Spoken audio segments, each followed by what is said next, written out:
नमस्कार, जय हिंद। बहुत बहुत स्वागत है आप सब लोगों का वकालतनामा पे। हमारी जो प्लेलिस्ट है जो आर्म्ड फोर्सेस के को ध्यान में रखते हुए स्पेसिफिकली बनाई गई है, from the battlefield to court room, आज उसी प्लेलिस्ट के लिए we have come here to shoot the video. और आज हमारे साथ लेफ्टिनेंट कर्नल अनमोल जुड़े हुए हैं। Of course he is retired and he is not a lawyer, but इनके साथ ऐसी कुछ घटनाएं हुई हैं जिसकी वजह से इनको लॉ का बहुत ज़्यादा नॉलेज हुआ है, because he has himself handled his case. We are going to talk about today, we are going to talk about divorce cases, और ख़ास करके from a man's perspective।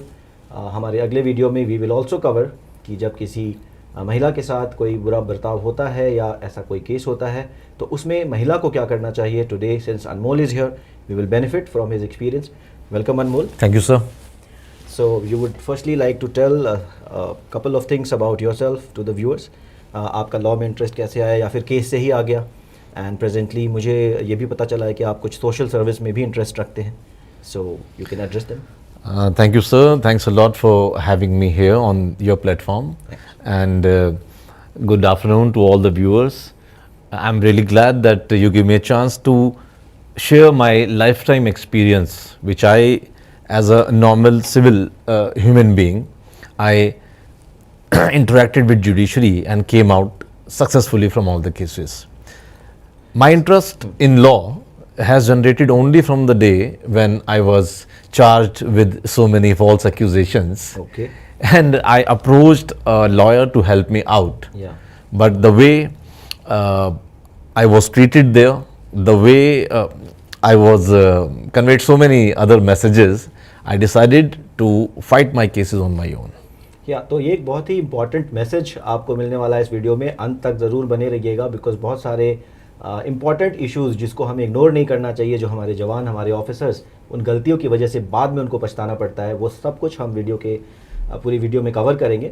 And Anmol, of course, because इन्होंने एक चीज़ तो साबित कर दिया कि अगर आप चाहें तो लॉ सीख सकते हैं और अपने आप को खुद भी रिप्रेजेंट कर सकते हैं। So Anmol, let us start. Of course this is something which is, I am hoping that while we are talking you are out of that phase of your life, और उस चीज़ से आपको अभी स्ट्रेस नहीं हो रहा है, because it's the issue which affects our mental health, and commanders at all levels they understand in the army. Now Anmol, so मैं मान के चलता हूँ कि आप दोनों एक ऐसे स्टेज पे आ गए थे जब आपको लगा कि नहीं, अब हमें सेपरेट होना है, and therefore you went to the court. So पहले एक्शन आपने लिया था या आपकी वाइफ की तरफ से लिया गया था, और क्या कोई कंप्लेंट थी, क्रिमिनल कंप्लेंट थी, FIR था, क्या था वो, ज़रा हमारे दर्शकों को बताइए। Yes, first of all, out of a sudden, in December 2016, my office received a complaint from AWA, Okay. that is Army Women Welfare Association, and also along with it, I received summons, those divorce petition from a district court. So दोस्तों, AWA में complaint गई थी, आप सबको, हमें पता है, मैंने भी फ़ौज में सर्व किया है, तो सबसे बड़ी बात हमारे लिए रेपुटेशन की होती है, और जब कभी भी हमारे ऊपर ऐसी कोई कंप्लेन होती है तो the benefit of doubt of course will be given to the person who at that point of time is weaker. I will not say weaker sex, but at that point may be your dependent, आपकी job है उनकी नहीं है, या आपकी job नहीं हो उनकी हो, तो शायद आपका पक्ष स्ट्रांग माना जाएगा। So this damage to reputation which is caused ऐसे केसेस में, अगर 498 अल्फ़ा, जो कि एक नॉन बेलेबल ऑफेंस है, और वो आपके ऊपर लग जाता है, आप एंटिसिपेटरी बेल डालिए, आपको अगर जेल में जाना पड़ गया क्योंकि उनके पास एविडेंसेस थे, चाहे वो स्टेटमेंट्स थे, वो इलेक्ट्रॉनिक थे, वो डॉक्यूमेंट्री, कैसे भी एविडेंस थे, और जब आप छूट के भी आएंगे, फॉल्स केस से बरी भी हो जाएंगे, लेकिन जो डैमेज होगा रेपुटेशन को, जो आपकी ऑनर को, जो स्ट्रेस होगा आपकी फैमिली को, उसकी भरपाई कानून में कहीं भी नहीं है। तो once this complaint came against you, how did you react to it and what actions did you take? Yes, it was a shocker for me. मुझे बहुत बड़ा झटका लगा कि इतना बड़ा स्टेप मेरी वाइफ ने उठाया, और बिना बताए कंप्लेन भी हुई और कोर्ट में केस भी हुआ। And I am very thankful to my commanding officer that time, क्योंकि आपको मालूम है हम एक फ़ौज में एक बड़े परिवार की तरह रहते हैं। आप कैसे सबके साथ व्यवहार कर रहे हैं, हस्बैंड वाइफ का क्या रिलेशन है, या अदरवाइज भी आपके किस तरह के बिहेवियर पैटर्न्स हैं, तो मोस्टली लोग जानते हैं आपको। सो सिमिलरली, बट इस समय आर्मी भी विवश हो जाती है, क्योंकि ये लीगल मैटर्स हैं, तो उनको सभी प्रोसीजर फॉलो करने होते हैं। डिस्पाइट वो मुझे जानते हुए भी मुझसे रिप्लाई मांगा गया, जिसको कि मैंने डिटेल में रिप्लाई किया और साथ ही साथ काउंसलिंग की रिक्वेस्ट की, जो कि आर्मी ने अरेंज की। Right, so very important point which I will like to make, मैं भी कुछ केसेस के बारे में पढ़ रहा था। यहाँ पर आपके पास सारा रिकॉर्ड होना चाहिए, चाहे वो कॉल्स का हो या वॉइस मैसेजेस का हो या व्हाट्सएप मैसेजेस का हो या आपके फाइनेंशियल ट्रांजैक्शंस जो आपने स्पाउस के साथ किए हैं। बेसिकली ये उस चीज़ को दिखाएगा कि आपके तरफ से हैरेसमेंट नहीं हुई थी। सो सब चीज़ों को हमें ध्यान में रखना है। तो अनमोल, अब आगे बताइए। I believe you did approach a lawyer who was very renowned, तो फिर आगे हमें इस केस में आप आगे बताइए कि क्या क्या एक्शंस हुए और with the time frame of course. Yes, as soon as I got the divorce petition, the copy of divorce petition from my wife, I approached immediately a very senior lawyer to have custody of my child, because in these cases one side the family gets destroyed, but the most affected party in these cases are the children. Yeah. And my son was only 11 months that time when I received this, so I immediately approached a lawyer to have custody of my child. Okay, so yes, ये बहुत बड़ा challenge होता है और अगर आपके पास आपके घर की तरफ से सपोर्ट नहीं है, यानी कि बच्चे को देखने के लिए और कोई नहीं है, तो बहुत मुश्किलें आती हैं। And probably soldiers and officers can not discharge their duties when they are undergoing this. So किस तरह से पूरा केस, आई बिलीव 6 साल चला, 5-6 साल? Yes, I got divorced in 6 years. Okay. Still cases are running that are civil cases. Right. And domestic violence and the appeal of domestic violence. You know, it's a chain of cases. Okay. You appeal, you go for appeal in some cases, then it becomes 2 cases, 3 cases. Right. Like my wife, she went till High Court, Mumbai High Court, she filed 2 appeals. While in district court, जब मेरे favour में judgement आने शुरू हुए तो उन्होंने high court में approach किया। So overall it was almost 7 cases जिसमें हाँ। सो मे आई नो कि जो पहला केस हुआ था उसके अंदर कंटेंट क्या था, उस कंप्लेंट में क्या था? कुछ क्रूअल्टी थी, हैरेसमेंट था, या फिर आपके रिलेटिव्स के ऊपर या आपके मम्मी पापा या भाई बहन के ऊपर भी कुछ एलिगेशंस थे? किस तरह की वो कंप्लेंट थी? मैं अपने व्यूअर्स को भी ये बताना चाहूँगा कि ये कंप्लेंट्स बहुत ही स्टैंडर्ड होती हैं। उसमें सिर्फ एक नाम बदल के A-B कर दिया जाता है। अच्छा, द सेम कंटेंट बिल्कुल लिखा हुआ था, मारा गया, पीटा गया, इस तरह से हरास किया गया। इनके पेरेंट्स तो मेरे they were no more that time, but इनके घर वालों ने मेरे साथ ये किया, इनके भैया ने, इनकी बहनों ने। So it's a very standard complain without any substance, without any evidence, but courts entertain it. जी, तो फिर जैसा कि आपने बताया कि यू स्टार्टेड रिप्रेजेंटिंग योरसेल्फ, तो वो थोड़ी अरेंजमेंट बताइए, क्योंकि हम में से वो लोग जो लॉ प्रोफेशन से जुड़े नहीं है या पढ़ाई भी नहीं करी है, तो कैसे होता है ये पूरा प्रोसेस? जैसे आपने बोला कि आपके, शायद हम बात कर रहे थे अभी, तो 2 लॉयर्स को आपने रखा हुआ था जो डेट्स पे आपको इंटीमेट करते थे एंड प्रोबेबली अपीयर भी होते थे। So did you also go to the court, cross examination कुछ किया? तो वो सारी चीज़ें बहुत ही ब्रीफली बताइए। How did you win the case basically? देखिए, बिल्कुल किसी आम इंसान की तरह जैसे ही मुझे कोर्ट पिटीशन मिली और मुझे अपने बच्चे की कस्टडी की चिंता हुई, तो मैंने इमीडिएटली एक सीनियर लॉयर को अप्रोच किया। बट मैं रिक्वेस्ट करना चाहूँगा कि एक लॉयर फ्रेटर्निटी से भी इसमें, कि मैं ये नहीं कहूँगा कि सभी ऐसे होते हैं, बिकॉज 99% मेरा इंटरेक्शन बहुत ही हेल्दी, बहुत ही कंस्ट्रक्टिव रहा लॉयर्स के साथ। लेकिन जो वो पहले लॉयर को मैंने अप्रोच किया, the way I was handled there, the way they behave with me like a criminal, I got really disheartened. मुझे बहुत ही बुरा लगा और मैंने वहीं डिसाइड किया कि ये केसेस मैं इससे तो नहीं लड़वाऊंगा। और मैं ज़रूर बताना चाहूँगा अपने व्यूअर्स को, मैं एक गाइडेंस के तौर पर एक सेव इंडियन फैमिली की हमारी मेंस राइट्स एसोसिएशन है, जहाँ जाके मुझे पता लगा कि मैं अपने केसेस खुद लड़ सकता हूँ। I was not aware of this procedure of law. Right, so जैसा कि इन्होंने बताया कि क्रिमिनल की तरह ट्रीट किया गया even before the case was decided. So ऐसा होता है, मैं ये नहीं बोलूँगा सभी लोग ऐसा करते हैं, probably it was one odd case and you met the wrong person. However, now tell us that once you went there and came to know that now you can represent, so when was your first appearance in front of the court? और उसके पे पहले क्या कोई investigation वगैरह हुई थी? Police की तरफ से कुछ आपके ऊपर दबाव हुआ था या उन्होंने आपसे पूछताछ की थी? नहीं, पुलिस का इन्वॉल्वमेंट कहीं भी नहीं रहा मेरे केस में। It was simple cases through the court. Right, और किसी भी तरह की एफआईआर मेरे ऊपर नहीं हुई थी। जी। फर्स्ट अपीयरेंस मैं बहुत ही इससे क्योंकि हमारा जुडिशियल सिस्टम जिस स्टेट में भी था मैं, it was very healthy, it is very healthy till date. और विद इन 3 डेज मेरी पिटीशन को एक्सेप्ट किया गया और मुझे फर्स्ट अपीयरेंस के लिए बुलाया क्या गया। आपने ड्राफ्ट किया अपनी पिटीशन को? जी हाँ, मैंने अपनी पिटीशन भी खुद ड्राफ्ट की। कैसे, मतलब कोई source? Everything is available on internet, there are so many sites, like अभी आप ही का चैनल है Vakalatnama, Of course. So anybody can take, god forbid ऐसा कुछ हो आपके साथ, लेकिन अगर ऐसा कुछ हो तो आप बहुत सारी इंफॉर्मेशन इंटरनेट से निकाल सकते हैं। बहुत ही फैमिली लॉ बहुत ही सिंपल है, बहुत ही सरल है। एक लाइव लॉ साइट्स है, मनुपुत्रा है, जिसमें हम लोग रिसर्च करते हैं basically, but if you just type a query on the internet there will be tens of websites which will come, और आपको कहीं ना कहीं एक अच्छा प्लेटफॉर्म मिलेगा जहाँ से आपकी हल हो Yes, जाएगा। you Of course there are books which you can buy, the bare acts. You have access to all the petition, जहां आप देख सकते हैं कैसे पिटीशन लिखी जाती है। बेसिकली लॉ इतना सिंपल है, जो मुझे लगा, जो फैमिली लॉ में मैंने डील किया, कि आपको अपना पक्ष रखना है कोर्ट के सामने, और स्पेशली जब आप रिप्लाई दे रहे हैं किसी पिटीशन का, then you have to go just on those points, अपनी तरफ से कुछ ऐड नहीं करना होता। So I also took some clue, like platform like yours, मैंने काफ़ी क्लू लिए किस तरह से बनाई जाती है, किस तरह से हमें उसको फ्रेम करना चाहिए, और within 3 days I submitted that court case और अपीयरेंस भी हो गया मेरा। वंडरफुल। एक चीज़ जो हमारे फौजी दर्शकों को मैं चाहूँगा आप बताएं, which is our own, we know that, कि जब ये सब कुछ चल रहा था और आपके ऊपर ऑब्वियसली एलिगेशंस लगे थे फॉल्स, लेकिन क्या इससे आपकी इमेज डेंट हुई, या फिर आपके जो आपके सीनियर ऑफिसर्स थे, कहीं आपको उन्होंने आपकी रिपोर्ट्स में उतनी अच्छी तरह से ग्रेड नहीं किया जो शायद पहले कर सकते थे?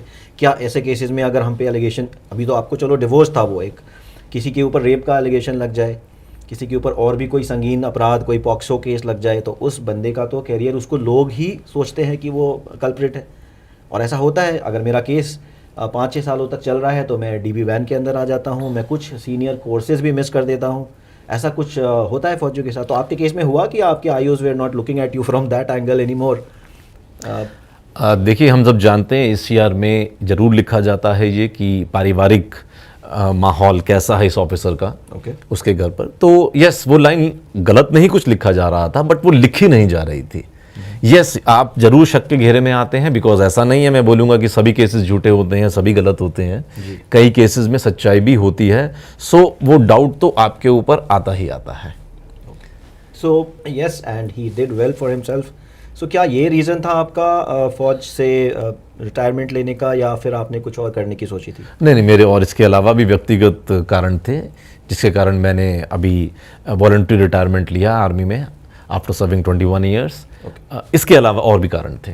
ओके, सो नाउ जो फाइनल जब केस सेटल हुआ, तो यहाँ पर इन केसेस में बात आ जाती है वेदर मेंटेनेंस क्या आर्मी ने ऑर्डर किया, उसके बारे में बताएं, या फिर आपको कुछ एलिमनी देनी पड़ी, चाइल्ड कस्टडी, बिकॉज आपने बोला कि बच्चा छोटा था उस टाइम पे, तो क्या अभी कस्टडी आपके पास है या आपको विजिटेशन राइट्स मिले हैं? तो बेसिकली ये 2-3 मुद्दों को आप शॉर्ट में कवर कीजिए, कैसे हुआ ये सब? यस, मैं केस वाइज कवर करता हूँ। पहला चाइल्ड राइट कस्टडी में मेरा बच्चा बहुत छोटा था, मेरे पेरेंट्स भी नहीं थे उस समय, उनके पेरेंट्स थे, नाना नानी थे उनके, तो मुझे विजिटेशन राइट दिए गए और बच्चे को उनके पास ही रखा गया, जिसके लिए मैं भी सहमत था। मुझे विजिटेशन चाहिए था बिकॉज एज डज मैटर, और जब तक ये फैसला आता तब तक मेरी पोस्टिंग भी बॉर्डर पर हो चुकी थी।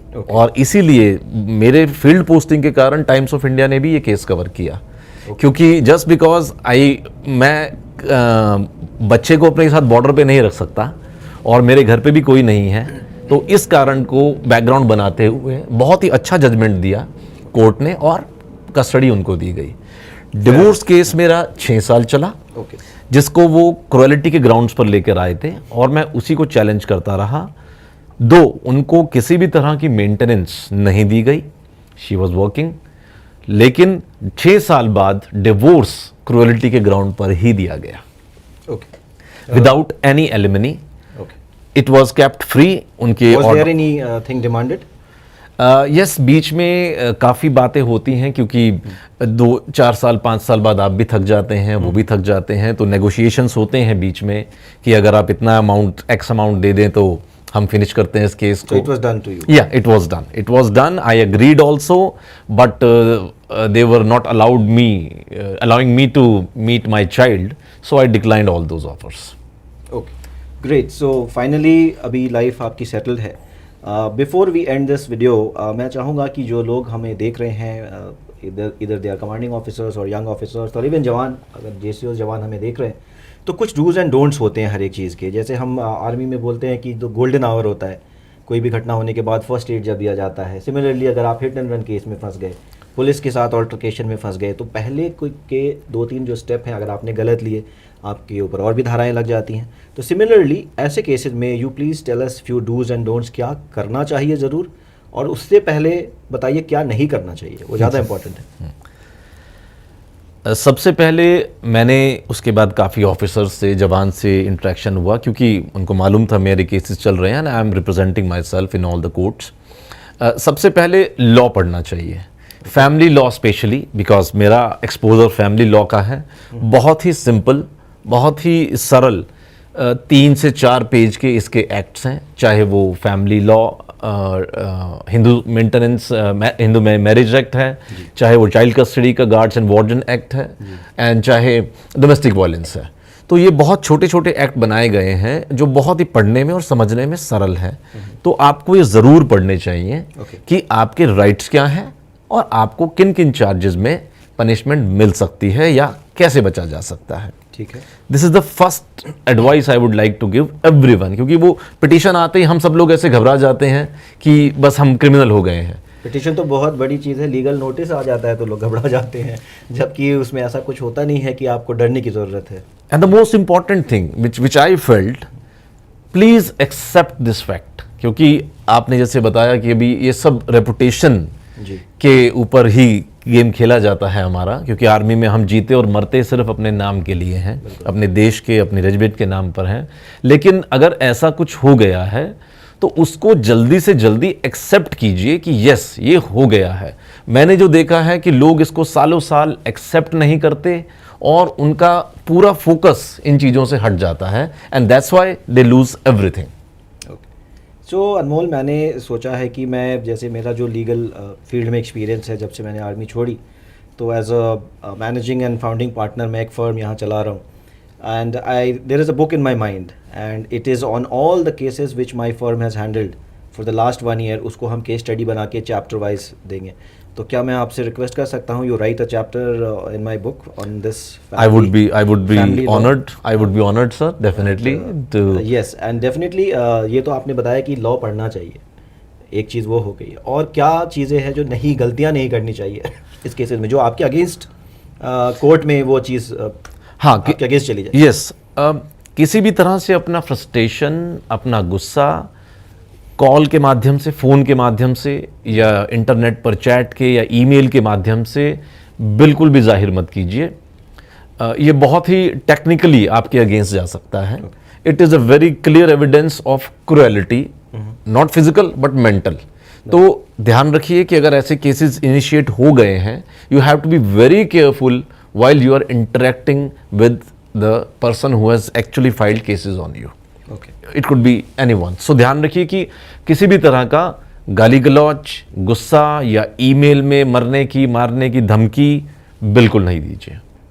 Right, and keep everything as a proof, as a record जब ये चीज़ शुरू होती है. ओके, तो आपका ब्रीफली कोर्ट में जब आप जाते थे तो व्हाट वाज द इम्प्रेशन वहाँ पे? आपने जजेस ने आपको देखा होगा, so how did they take you as coming and representing yourself? वहाँ का कुछ एक्सपीरियंस? देखिए, हम सेना में हम अपने व्यवहार, हम अपने चाल ढाल, हम अपने पहनावे के कारण ही जाने जाते हैं, और इसको आपने बरकरार रखना है. कोर्ट बहुत ही इम्प्रेस होता था जब वो मैं बिल्कुल तरीके से, जिस तरह से हम अपने ऑफिस जाते हैं, हम नॉट इन यूनिफॉर्म, कभी भी कोर्ट में यूनिफॉर्म में मत जाइए. इफ़ यू आर सर्विंग, आप यूनिफॉर्म में मत जाइए, आप वेल ड्रेस्ड होके जाइए. You should look like an officer और you should look like a personnel you are serving with Indian Army. Take pride in it and they really listen to you. In fact, I was also complimented by 2-3 judges कि colonel साहब आप वकालत क्यों नहीं करते. So yes, soldiers know how to fight. If they know how to fight on the borders, they might as well learn how to fight Yes. in the courtroom. और वो बहुत ज़रूरत है. कंट्री में इतने सारे केसेस हो रहे हैं, आपने देखा पिछले कुछ 2-3 स्टेट्स हैं जिनके मैं नाम अभी नहीं ले रहा हूँ, बट बहुत सारी चीज़ें घटनाएं हुई हमारे फौजी भाइयों के साथ. सो अनमोल, एक और चीज़ मैं आपसे रिक्वेस्ट करूँगा कि जब हम अपनी अगली वीडियो की सीरीज़ बनाएं तो उसमें आप फ्रॉम अ वुमेंस पर्सपेक्टिव कुछ चीज़ों को कवर कीजिए. आप गार्जियनशिप एक्ट आपने बात की, आपने हिंदू मैरिज एक्ट की बात की, तो इन सब के ऊपर भी हम बना सकते हैं और हमारे व्यूअर्स डेफिनेटली आपको चैनल पर देखना चाहेंगे. And you can keep educating them and welcome to our team. thank you, sir. And for we will finally give you some more videos, some more things to consume. बहुत सारी ऐसी चीज़ें होती हैं जो कि एक वीडियो के माध्यम से हम नहीं बता सकते हैं. So for any further queries हमारे नंबर्स नीचे दिए हुए हैं, डिस्क्रिप्शन में भी हैं, हमारी मेल आईडीज़ हैं. Contact us and till such time as he said, please read the law because the law of the land is the supreme. Thank you so much.